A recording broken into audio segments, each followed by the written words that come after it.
And you know what? I've seen more Sri Lankan lifters in this world than I have in the past 3 I've Yeah, gone they've to. actually put together a pretty big team this year. And this guy is very popular with the crowd. Depth for sure. They're going to like that. Yeah, handles that depth, handles that weight. It was a bit of work, though.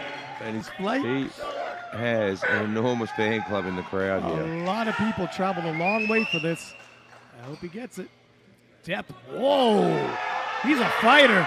He is fired up. That looked a bit better than his opening squat. You know what? He is heating up.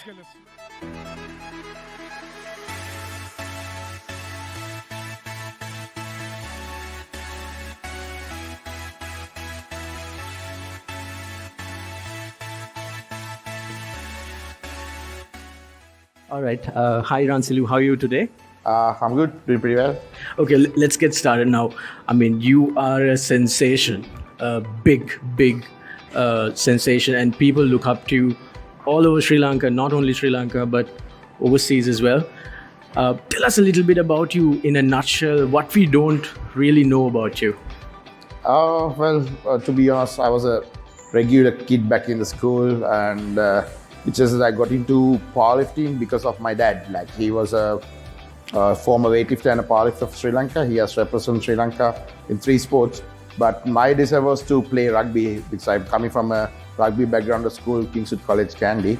So at a certain point, I realized that this is not the game for me because the credit being shared, I don't like to share my credit. When a victory is there, I want to own it. So at that point, there were days that I had to lie to my family and go and practice for the rugby team. And I met one of my dad's friends. So he was telling me that long ago, he was telling that he will make an Olympic champion before even I was born.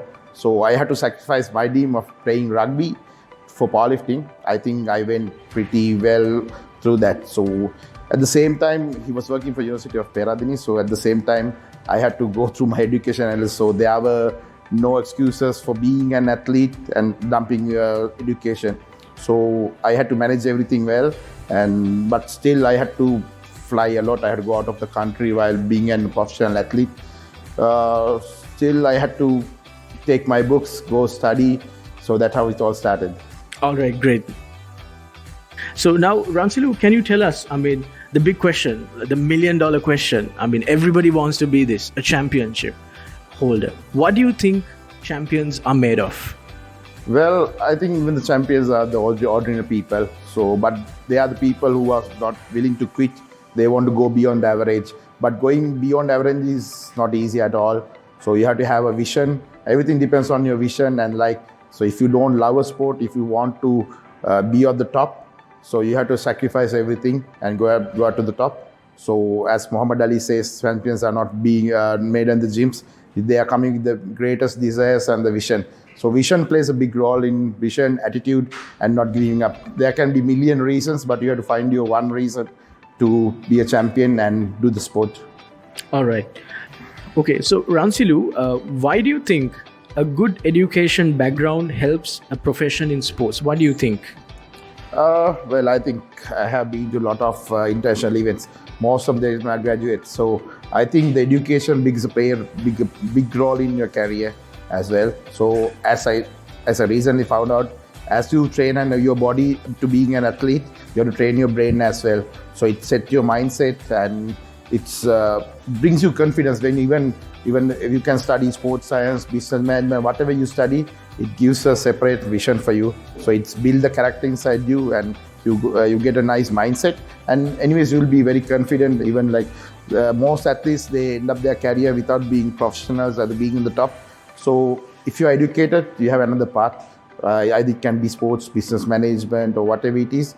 You have to be confident in your life. And without education, I don't think it can adjust you to the top level of your life.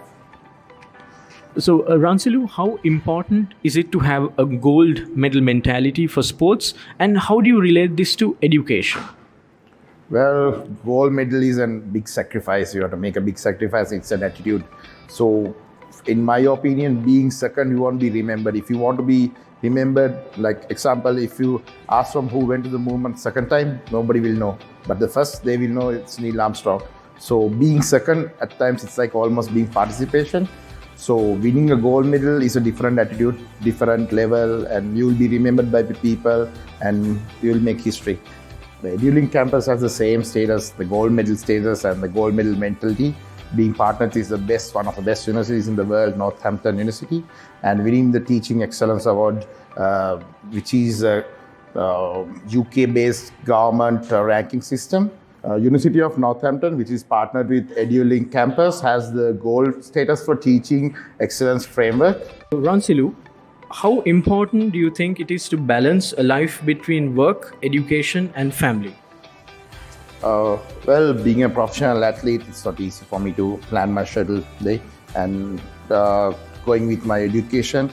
And especially, I'm a big family man, so I have to be with my family. As most of the time, I don't have red days on my calendar. I have to go out from the country for my tournaments and for Christmas and New Year. Most of the time, I won't be in Sri Lanka. So I always try to be with my family in the weekend. So starting from my day from 5 in the morning, it's pretty hard for me to find a time to allocate my education purpose. So thanks to Edulink campus, I found evening lectures at the night, so I can save my time for the family on the weekend and avoid all the rush hours and attend all the classes at the night. A lot of people look up to you as a role model when it comes to sports. How can you be a role model for education with Edulink International Campus? Well, I think you have to make the smartest choices in your life. It's all about making the options and decisions about your life. So being an athlete, doing a sport is not an excuse to dump your education. So it's always, you have to balance your career, have a sporting career and the education. In the professional life, whatever you do, even you are a sport athlete or you are a professional, so you have to study, you have to know your things, you have to know your facts. I think I made the smartest and the best decision in my life by joining Edulink, which offers you international and world ranking education system, which is a mirror model of Northampton University and the UK-based MDs and degrees. And it's a fraction of the cost, is a plus point. And I invite anyone who wants to do an MBA or a degree, and I highly recommend Edulink campus for your future career.